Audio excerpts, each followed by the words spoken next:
Hey guys, in this video, I'm gonna share with you the anti-inflammatory foods that I eat every day. Now, the best part is that these foods are easily accessible. They're just everyday, delicious foods, but they happen to reduce inflammation in the body. And as we go through the video, you're gonna start to realize that it's even easier than you might think to eat a highly anti-inflammatory diet. Now, the issue with inflammation is that it is the root of most disease, and luckily, nature has provided us with so many delicious, bountiful, colorful plants to help reduce inflammation in the body.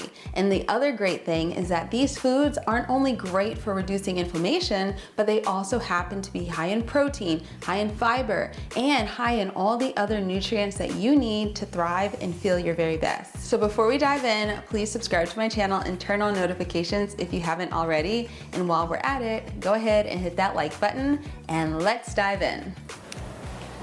Oh, hey! Before we continue, do you need new recipe ideas? Sign up for my newsletter. It's free. You'll be the first to get recipes, meal plans, exclusive content, and more. Sign up at sweetpotatosoul.com. Okay, let's start with breakfast. So the first thing I do when I get out of bed is I drink a tall glass of water. But once that's done, I head straight to the kitchen because it is time for my coffee. These days, I'm making an iced oat milk espresso that is anti-inflammatory because I'm adding turmeric, cinnamon, and cardamom. Turmeric in particular is a very potent anti-inflammatory spice. It has a phytonutrient called curcumin in it, which has been studied for its powerful effects at reducing inflammation and pain. So I like to start my day with anti-inflammatory coffee. I feel like it doesn't quite do anything that I can notice, but I like how it tastes, and I know it's doing something on the inside because look, I still feel great, y'all. Okay, but what about the food? For breakfast, most days, we're boring, we just eat oatmeal. But oatmeal is actually really great for inflammation. Whole grains in general and complex carbohydrates have anti-inflammatory properties because they've got lots of fiber, they help support a healthy gut, and they help get all the toxins out of your body. But not just that, oats and other whole grains also do have anti-inflammatory phytonutrients and antioxidants in them. So you're getting inflammation fighting power from all directions with oatmeal. But oatmeal is also a great source of plant-based protein and, like I said, fiber, so it does make for the perfect breakfast. And I usually don't have time or energy to make a fancy oatmeal. So what I just do, oatmeal on the stove, add a little bit of soy milk and maple syrup, cinnamon, top it with fresh fruit, and always flaxseed. Flaxseed is great because it's full of omega-3 fatty acids, which are also anti-inflammatory. So today after breakfast, I went to yoga. I do wait a couple hours, at least 1 hour before I go to yoga, but I am really trying hard to eat breakfast before yoga. I don't like to exercise on an empty stomach. Even though it might feel like you can be more I can move more and I can do more, I really want to feel my body before I go to yoga because I really am stronger, and it's just good to eat before you exercise, especially if you're a woman. So after oatmeal, I went to yoga and I had a really great practice. And the first thing I do when I get home after drinking copious amounts of water, the first thing I do is I eat a protein-rich snack or meal. So it's usually a snack because I still have to take a shower, I'm running around. So my favorite thing to make is edamame. Edamame is so delicious. It's simply soybeans in the pod. It is so easy to make. You simply add the frozen edamame to boiling water, cook it for 5 to 10 minutes, strain it, a little salt on top, and pop them babies out. It is so delicious. I recently learned that it is especially important for women to eat a leucine-rich protein source after exercising. So I've been trying to do that, and it is easy because leucine is one of the essential amino acids. So if you're eating any complete protein like soy, it's super easy to get it. And I really do feel like I recover from my workouts really well. Maybe it's because of the edamame, maybe it's just the food in general, maybe it's the anti-inflammatory foods we're eating. Whatever it is, I'm feeling good, y'all. But you will notice throughout this whole video and all my videos that the common through line is to avoid processed food. I do eat a little sugar, I had agave in my coffee and a little maple syrup in my oatmeal. But the focus is to avoid processed foods and eat wholesome foods like this edamame or everything I've eaten so far. But let's move on to the next meal now. For lunch today, I'm having this leftover farro and chickpea salad, and it is loaded up with fresh herbs like basil and parsley. Basil and parsley are very great anti-inflammatory herbs, but so is the farro and the chickpeas, and even the dressing in this salad has turmeric and cinnamon and all of those great anti-inflammatory compounds too. So basically this whole lunch is great. And I'm serving it with spinach just because I want some more greens in here. I actually had 2 of these bowls, not just this one. I had this one and then I went back and I made another one. But you know, my family's over right now and they've been kind of like distracting me, so I made, my first bowl was too small. But overall, I want you to remember that eating a wholesome plant-based diet is naturally anti-inflammatory.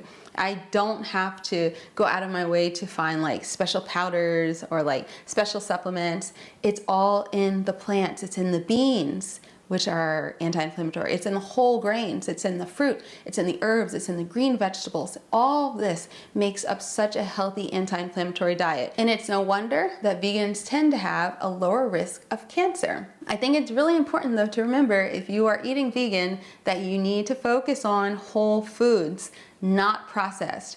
Even if it is vegan, if it's ultra processed, it ain't good for you. I am sorry. So make sure to eat those foods, ultra processed foods, packaged foods that are like, you know, processed meats, processed vegan cheese, things like that.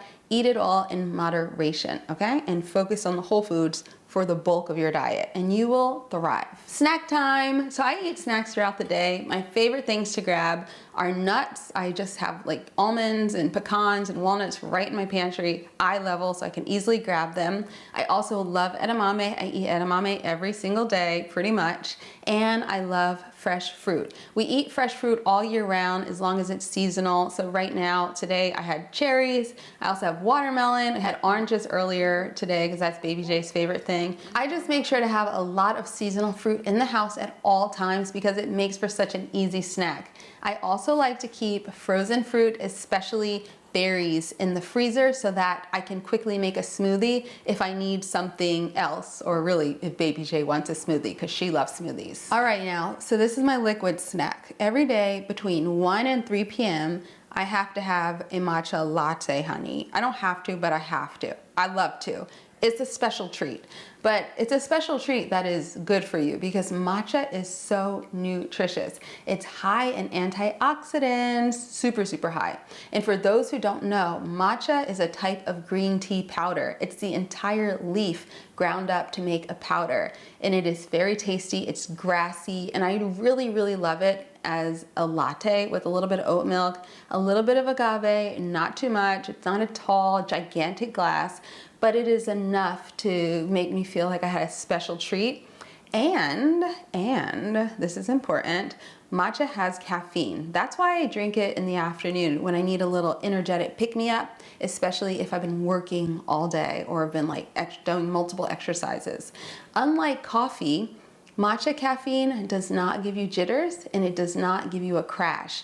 And for me at least, it does not affect my sleep even when I drink it as late as 3 p.m. For dinner tonight, we had these delicious zucchini quinoa burgers. I created this recipe years and years ago and I kind of forgot about it because the blog post was not great, but it's updated now. I'm gonna leave the link to this recipe down below.